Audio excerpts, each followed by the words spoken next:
everybody is sticking to the script, so to speak. I wanted to take this time to honor Miss Stormy. I've been to several shelters in my last season. And I met Fanon and I met Stormy. I was actually sleeping under the freeway on Spruce because I got kicked out of Helping Hearts. And I spent a little time with them on and off the phone for a while. And they finally took me back to my parents' house once they told me that I could come back home. I realized that a lot of people in the streets don't have options, and I in no way take it for granted. I realize that I'm a blessed man. I'm blessed that my parents are still alive. I'm blessed that they still speak wisdom into me.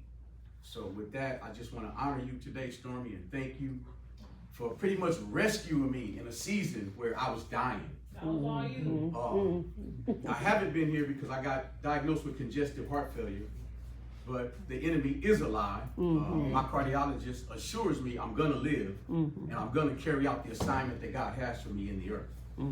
With that, I prepared a brief, what I call a testimony, and I want to share it with you today. First, giving honor to God and His Son, Jesus Christ, who is the author and the finisher of my life. To Ms. Tamara, for allowing me such an honor and a privilege to speak to you today. To the graduating class of Starting Over Incorporated, all of the staff here who labor and empower us to become better people. I'll bring you greetings from Life Enrichment Community Church and Omega Fire Deliverance Ministries, where I currently serve as an apprentice student minister. My name is Alfonso Nicholas, and I'm originally from South Central Los Angeles. My family moved to Riverside in 1987, where my father, who's in the back, attended California Baptist College. He would later go on to earn his master's degree from Golden Gate Seminary, returning back to Moreno Valley, where he and my mom started the church in 1999. They pastored there for about 25 years. But by 1996, I had already returned to prison for the second time. This time, it resulted in the death of one of my co-defendants, who rests in peace. He was tragically killed in a robbery that went bad. After serving a 21-year prison sentence, I paroled from prison April the 10th of 2018. When I came home, the world was very, very different. The world that I knew was different. There have been major advances in technology due to the internet, thereby creating globalization. There have been groundbreaking medical advancements in the 2000s, such as cancer therapy and the introduction of the HPV vaccine, just to name a few, but very, very different. The past 6 years that I've been out have been very painful, to say the least. I lost my son, my only son, in 2019 due to a car accident. I lost my only brother in 2023 due to a brain aneurysm. And just recently, one of my favorite cousins was senselessly murdered in the Los Angeles area. But now those shooters have now been brought to justice, and he was only 39 years old. A long-standing battle with addiction, which, like I said earlier, resulted in a degenerative disc disease in my back, and now a bad report of a congestive heart failure, which has now been reversed by the grace of God.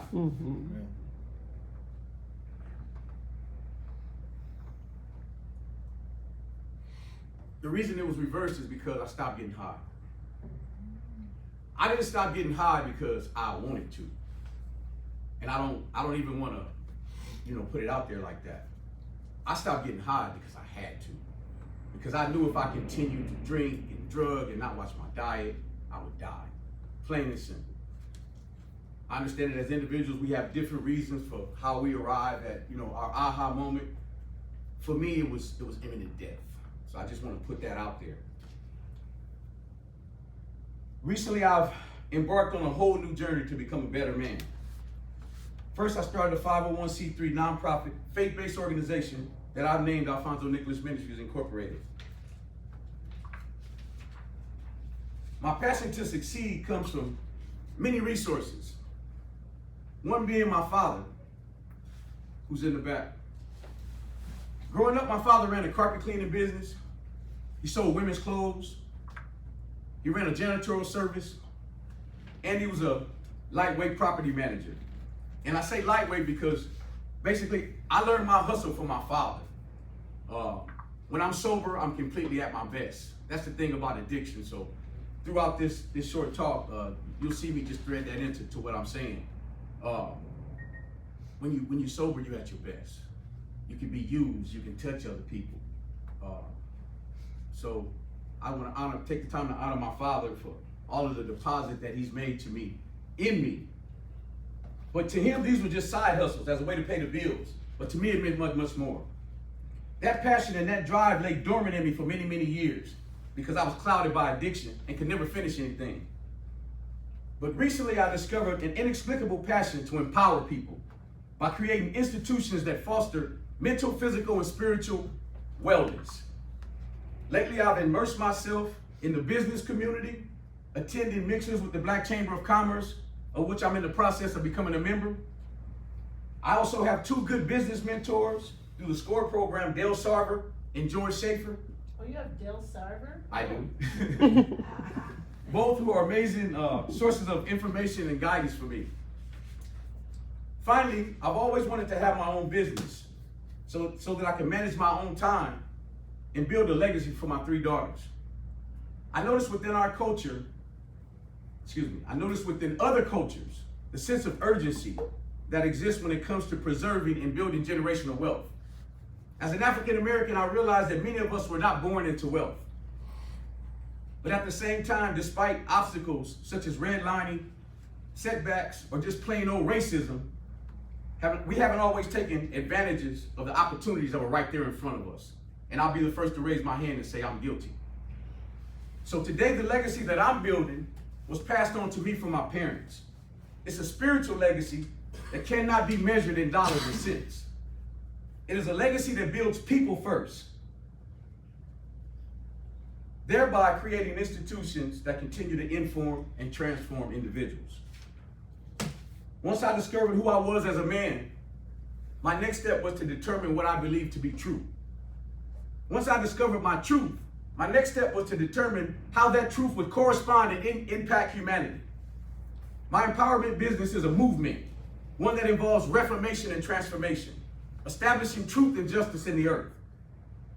A movement changes the way we do business as a people of faith and as a society. It brings about recovery to something that was lost and restoration to that which is broken. Whenever the needs of the few outweigh the needs of the majority, something is out of order. Whenever handcuffs are placed on a government and it's been name tagged and framed, some deliverer, some reformer, or sent man or woman must come along and bring us back to balance. In my faith, following the civil rights movement, we have historically insulated ourselves within the 4 walls, thereby ignoring the larger culture. I'll leave you with this before I share a brief summary of my 501. Dr. Miles Monroe taught us that true legacy is in building people, not projects, programs, or personal kingdoms. He says, good leaders employ people, but great leaders deploy people. I'm gonna say that again. He said, and these are his words, I'm not plagiarizing, good leaders employ people, but great leaders deploy people. He says leadership is not measured by how many people serve you, but by how many people you serve. I'll share just a brief synopsis of my 501. Alfonso Nicholas Ministries shall establish itself within the community as a 501c3 faith-based nonprofit organization who, through charitable contributions, nonprofit fundraising, and enterprise, for the purpose of engaging in any lawful ministerial and or missionary activities, whose sole objective is to provide various service-oriented programs and resources created to enhance, improve, empower, and uplift both the participants it serves as the community at large, which shall greatly benefit as a direct result of A&M commitment to the focused edification of the individual. A&M adapts the basic tenet and principles contained within the scriptures of my holy book. Isaiah 61 is my directive. The Spirit of the Lord is upon me because he has anointed me to teach glad tidings to the poor. He has sent me to heal the sick and the brokenhearted, to proclaim liberty to the captives and the opening of the prison doors to those who are bound, to proclaim the glory of the Lord. The objective, The primary objective of A&M is to offer services and resources such as, but not limited to. We just recently got, my father and I, approved by CCAP to open our first sober living home. And this is the basis that this is built on. And I understand that, you know, there are other individuals in this room that are doing the same thing, and I champion you, man. I encourage you to push forward, because it's a lot of people out there dying, and it's much needed.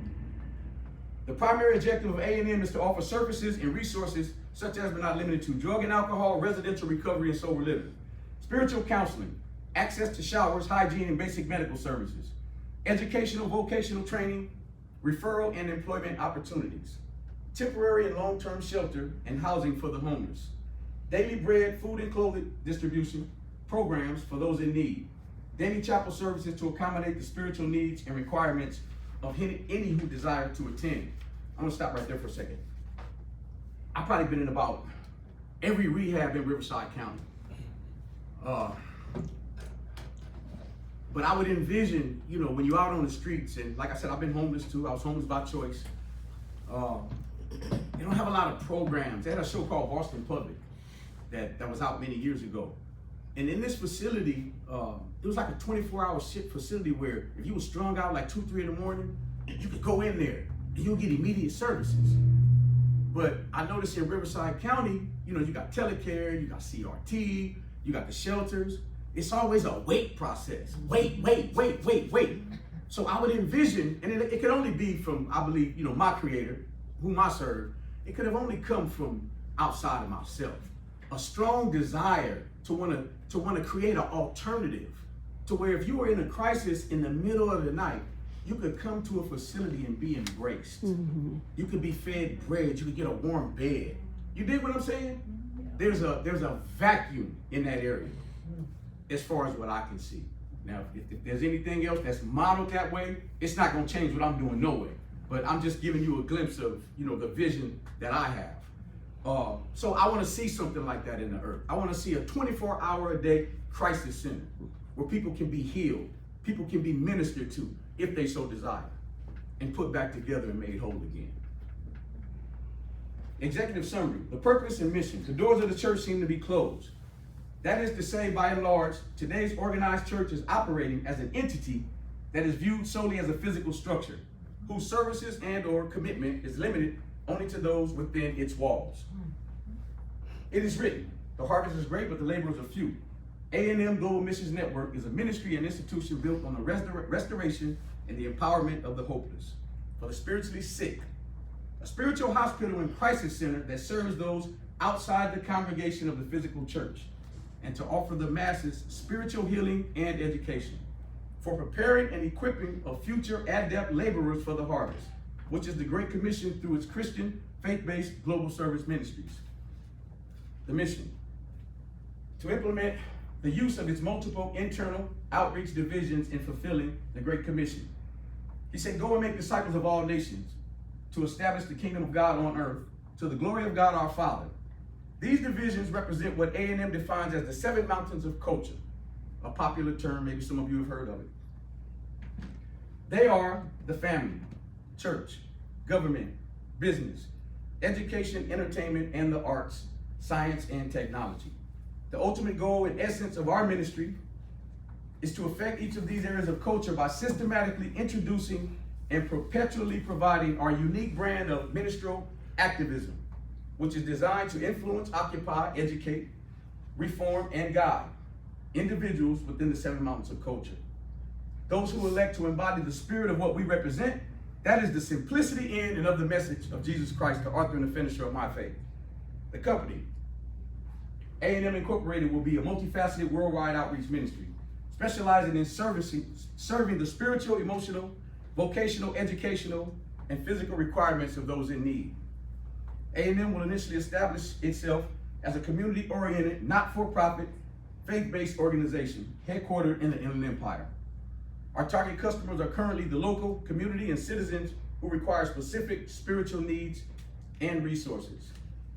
In closing, I'll just reiterate again, for those of us that are graduating today, keep pushing on, man. I think I stated earlier, it's not how you start, but it's how you finish. I had no idea, not even 2 months ago. I ended up in Parkview Hospital. And the doctor come tell me, man, you got the beginning stages of congestive heart failure. I feel like that was it for me. That was my turning point. I didn't have to hear no more. I don't want to see no more Pookies. I don't want to see no more Crystal, no more Shards. None of that. I'm good. I'm good. And I think my parents can attest to that. Since I stopped, so many opportunities are beginning to open up to me. I just got invited to speak at my first convocation meeting, which is huge. You just don't get invited to speak at somebody's denominational convocation. But I just said all that to say, when you stop and you turn, even if you don't believe in the same God I believe in, when you do something different, when you do something that's never been done before, I believe the universe is on your side. Mm-hmm. Thank you. Mm-hmm.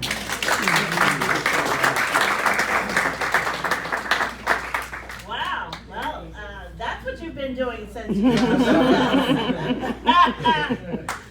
Well, I can just say, just amazing, amazing. Just,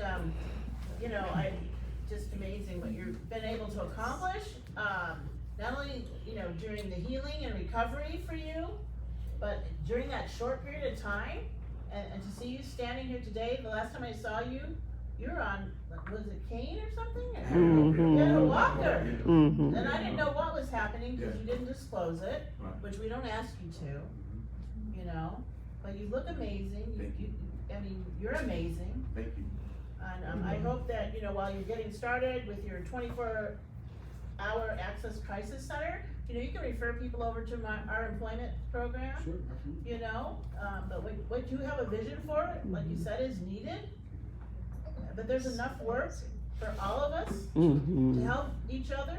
And if there's any way that Starting Over can support you, remember that we'll have our business showcase again, coming up in August. Yeah, So I'll be here because I missed it. October, and I'll be inviting, I send that out to everybody. Everybody's allowed to apply to that. Remember that the main criteria is that you complete the classes and that you meet with a mentor. Because if you don't, you won't be able to get the money, because frankly, you're judged by other folks in the community. We don't judge you. So you have to know what you're doing in order to get money, but it also sets you up to be able to apply for more money. So make sure. Wow, just amazing. Other folks wanna pour some love into Mr. Alfonso? I got some cards up here too. If anybody wants. I just want to say I'm really proud of you. I know you kept giving me things, but it takes a lot to pick up the phone and call, and you're really consistent. Hey, I'm doing this. Even if I haven't heard from you, you'll come and drop in. So just to see you doing good and on the right path, that is, we don't get paid enough, but at the same time, that's what fills up my pay right there. So yeah, I appreciate that you. I just appreciate you as a person and doing everything you said you was gonna do for yourself and for your family. So proud of you. Thank you. Yeah, I remember when you were sitting next to me and you had found out about your heart and everything when we were talking, and you were telling me you were real scared about the little situation or whatever, And to see you now, that's a blessing, man. It ain't nothing but Thank you, man. Appreciate that. Anybody When else? I first started this class and I seen you come in, I heard you talk. You came off as wise to me and stuff like that. It's good to find out that you really are wise and outgoing. Then you're devoted to Christ too. That makes me feel good to hear. It's inspiring to you. I'll be there. Call. Get me there.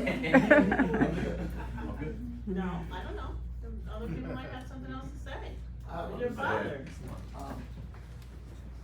Son, we lost my oldest son, but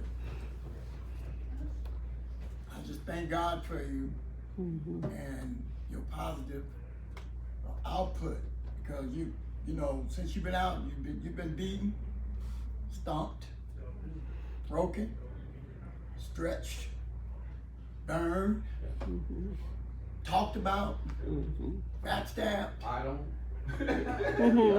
all that. All that. Turned down, no jobs, thrown out the house. And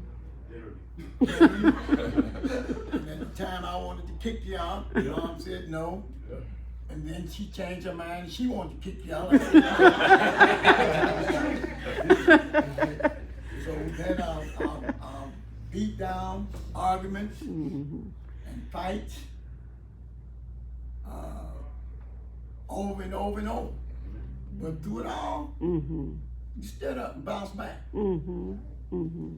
So with that attitude, it'll go a long way. Not only you, I feel that energy that knocks you down and turns you around, that stomps you and breaks you and smashes you. Everybody here is probably gonna run into it. Yes, sir. And probably have. I just like you want to, stay up, keep going. And everybody else, I want to encourage you, keep going. Because good is gonna overcome every time. So don't let negative energy turn you around. In fact, look for it. So you can look at it in the face and say, I'm overcome you, keep going. So I want to just, encourage you to keep going. Don't stop. Get that money, come see me. Keep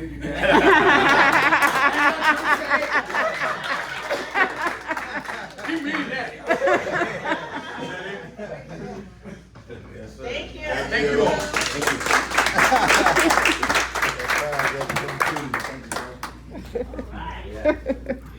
Alright. You get that money, come You mean that? He's serious. come see me.